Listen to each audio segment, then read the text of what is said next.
전체적인 흐름을 간단하게 파악하기 좋은 5카드 배열법을 통해서 실전 해석을 진행해 보도록 하겠습니다. 회사를 퇴직하고 새로운 사업, 나만의 일을 하려고 하는데 이것을 시작하면 잘 될까요? 이게 맞는 것인지 불안합니다. 이런 고민이에요. 자, 전체적인 카드를 먼저 훑어봐야 됩니다. 훑어보는 건 해석하는 게 아니고요. 그냥 어떤 카드들이 나왔는지 전체적인 구성이 어떤 건지 보는 거예요. 예를 들어서 여러분이 어렸을 때 크레파스를 8가지 색상, 16가지 색상, 이렇게 색상별로 있잖아요, 종류가. 케이스를 열면 빨간색도 있고 파란색도 있고 노란색도 있고 8가지 색상이 있구나, 이렇게 구성을 파악을 하죠. 그 단계인 겁니다. 그걸로 아직 어떤 그림을 어떻게 스케치하고 그릴지는 결정이 되지 않은 상태예요. 그냥 이 색상들로는 대략 이 정도의 밑그림 정도 가능하겠다, 이거를 파악해 주는 거죠. 현실의 균형을 잡으려고 애쓰는데 분산이 되고요. 조건은 갖춰줬는데 집중력이 부족한가 봐요. 그러니까 이제 뭔가 인내하는 과정을 거치겠죠. 어쨌든 이런 과정을 통해서 스스로 만족을 얻을 수 있는 어떤 흐름으로 이어지는구나, 이런 색상의 크레파스구나, 이렇게 한번 훑어보는 겁니다. 이렇게 훑어봤다면 그 다음 단계는 어떻게 해야 되냐면 각 카드의 핵심을 파악해서 이 문장, 스토리로 이어야 됩니다. 이 5장이 나온 게 아니고요, 이 하나의 어떤 그림이 나온 거예요. 그러니까 5가지의 어떤 그림이 모여서 합쳐진 하나의 그림인 거죠. 그러니까 이 그림의 스토리는 어떤지 하나의 어떤 문장이 나올 수 있게 됩니다. 그러기 위해서는 각 카드의 핵심을 파악할 수 있어야죠. 그러니까 각 카드를 연애운에선 이런 의미, 금전운에선 이런 의미, 이렇게 외워가지고 내가 외운 거를 이렇게 이어서 끼워서 만드는 게 아니라 그냥 어떤 테마가 나오든지 간에 불변의 어떤 카드의 핵심들이 있습니다. 그것을 이어서 문장으로 만드는 거예요. 2개의 펜타클을 저글링 하듯이 계속 돌리고 있어요. 중심적인 핵심은 동시에 여러 가지 것들을 놓지 않고 조율하고 균형을 맞추고 반복하고 순환하고, 어쨌든 그 중심을 잡고 있다는 거예요. 위태위태한 상황일 수도 있고요. 그럼에도 불구하고 하고 있는 상황일 수도 있고요. 이런 것들은 그냥 부차적으로 따라오는 그런 이해의 어떤 스펙트럼인 거지, 이 카드의 핵심은 그냥 2가지 이상의 어떤 동시에 조율하면서 중심을 잡는 그런 상황이다, 이렇게 볼 수가 있습니다. 자, 방해 요인은 첫 번째 카드, 현재에서 어떤 문제 이면을 읽었다면 거기에 대한 어떤 핵심 정보, 여기에 대한 어떤 원인이 등장할 수가 있겠죠. 이 5명의 인물들이 각자 나무를 휘두르고 있습니다. 각기 나무를 휘두른다. 나무들이 하나로 일치되지 못하고 각기 다른 모습으로 막 분산되어 있다는 거예요.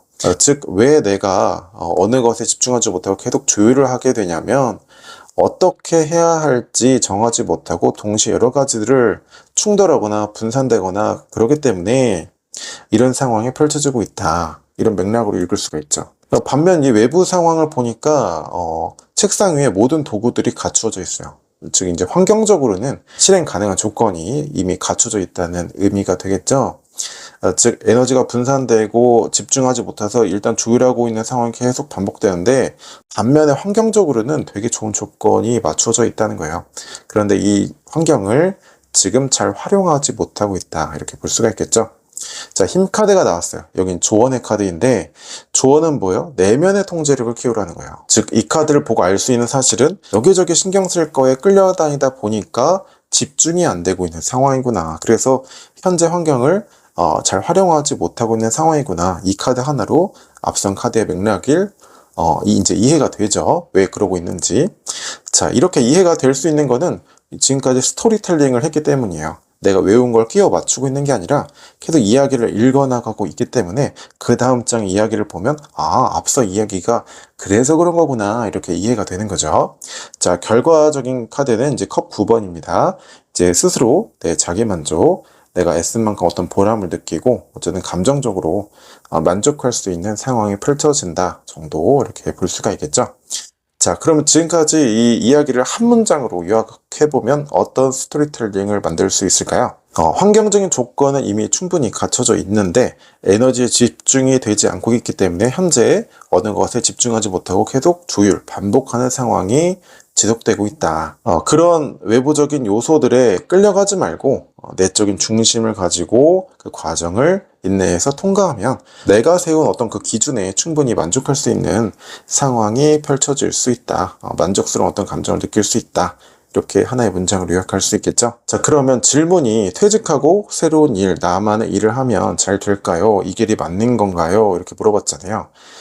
왜 확신이 안 들어요? 거기에 집중을 못하고 이것도 신경 써야 되고 저 사람이 저거 하라고 하니까 저것도 해야 될 것 같고 막 여기저기에 내 어떤 에너지를 투자하다 보니까 이게 거기에 집중이 안 되니까 그 목표가 맞는 건지 이렇게 해야 되는 것인지 계속 모호한 상황이 반복되는 거예요. 그러니까 그걸 유지만 하고 있는 거죠. 그러니까 환경은 좋은데 뭔가 집중이 안 되니까 이게 맞는 건가 이렇게 생각을 하는 거죠. 즉 계속 휘둘리고 있다는 거예요. 그래서 내적인 통제력, 내적인 중심, 그 인내력을 키워서 그 과정을 시행착오로 삼아서 통과를 하게 되면 이렇게 어쨌든 내가 세운 기준에 맞춰서 봤을 때는 충분히 만족스러운 결과를 얻을 수 있다. 이 정도 볼 수가 있겠죠. 한 장 한 장 이렇게 보지 말고 이 전체적인 더 상위 차원, 상위 레벨의 어떤 큰 맥락을 한 번에 보려고 하는 이 훈련이 대단히 중요합니다. 왜냐하면 이 전체적인 구성, 그림이 눈에 들어오는 순간 한 장 한 장 해석은 그냥 따라오는 것일 뿐이거든요. 그렇기 때문에 이 세부적인 것부터 하려고 하지 마시고 그냥 전체적인 어떤 구성, 이게 어렵다면 더 상위 차원의 더 큰 맥락을 파악하려고 해보세요. 전체 카드들을 한눈에 담을 수 있을 때 한 장 한 장의 어떤 섬세함도 눈에 들어오기 시작합니다.